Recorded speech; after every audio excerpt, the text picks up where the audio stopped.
Venezuelan opposition leader María Corina Machado visiting President Trump at the White House to talk about the future of her country. President Trump previously expressed skepticism that Machado could lead Venezuela after the U.S. captured former President Nicolás Maduro. Now, after the meeting, Machado said this. She said, quote, "We can count on Trump." For more, I'm now joined by Juan Carlos Pinzon, the former Colombian defense minister and former ambassador to the U.S., as well as former chief of staff to the Colombian president.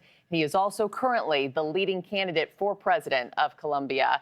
Minister, thank you so much for your time this morning. Greatly appreciate it. Marky, good morning. Thank you for having me here in the show. You have called the Maduro capture great news for Latin America. My question to you is, do you like the control that the United States is currently asserting over that country? Well, what matters at the end is that democracy and freedom come back to Venezuela. And of course, that cannot happen one day to the next after more than 20 years of dictatorship, of narco-communism expansion, and of a criminal regime taking over.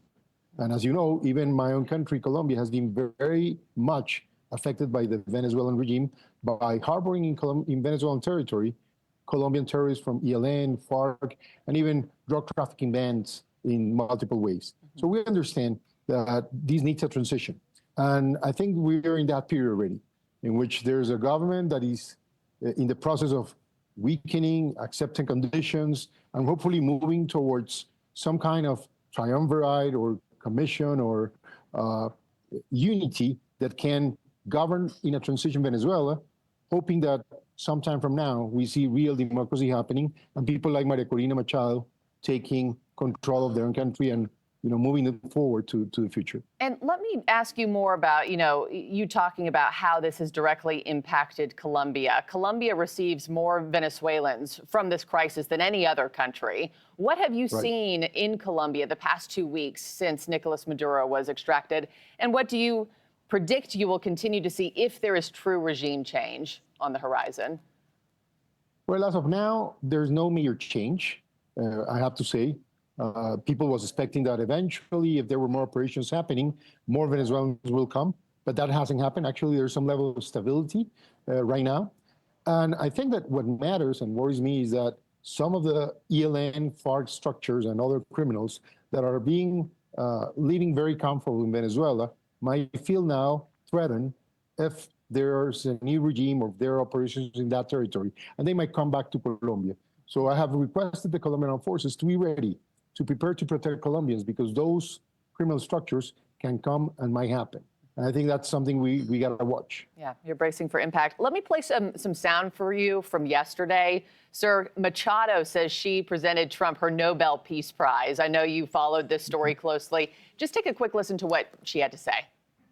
I presented the President of the United States the medal of the Nobel Peace Prize as a recognition for his unique commitment with our freedom. Yeah, she says her Peace Prize was given for her efforts to advance democracy in Venezuela, or it was given to her for that in the beginning. Do you think there will be an election, Minister, and is this a genuine opportunity for democratic transition? Well, first, I think it was a symbol. It was a symbol from María Corina to President Trump, thanking him and appreciating that there's effort to, reduce war and conflict worldwide, but at the same time attacking criminal regimes, dictatorships, and freedom abuses. And I think that's the positive news about this. But on the other side, I think is a signal and a message that democracy and freedom matter, and that a country like Venezuela that has been suffering so much, Venezuelans have suffered, we Colombians have suffered by a criminal regime from Maduro and their partners, and sadly the current president of Colombia has somehow partnered with Maduro.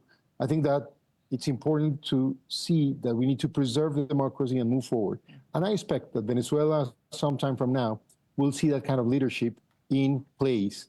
But I think it's rational to think that it needs to be a process. It needs to be a stabilization process, and then a peaceful change of regime that allows María Corina to take over institutions and to, frankly speaking, work hard to recover the country, because the country is in pieces. Yeah. And by the way, I hope, as president of Colombia, when I come, to work closely with Maria Corina, because the work between Colombia and Venezuela could be very historical. We can really create peace, prosperity, and a lot of wealth for our own people. That's good news for the world. I know you've been running on, partly needing to repair ties with Washington in this moment, and talk about a huge inflection point for Venezuela. Thank you so much, Juan Carlos Pinzon, for your time this morning, and I hope to have you back on the show soon. Thank you, Marky. Hope to see you very soon. Have a great weekend.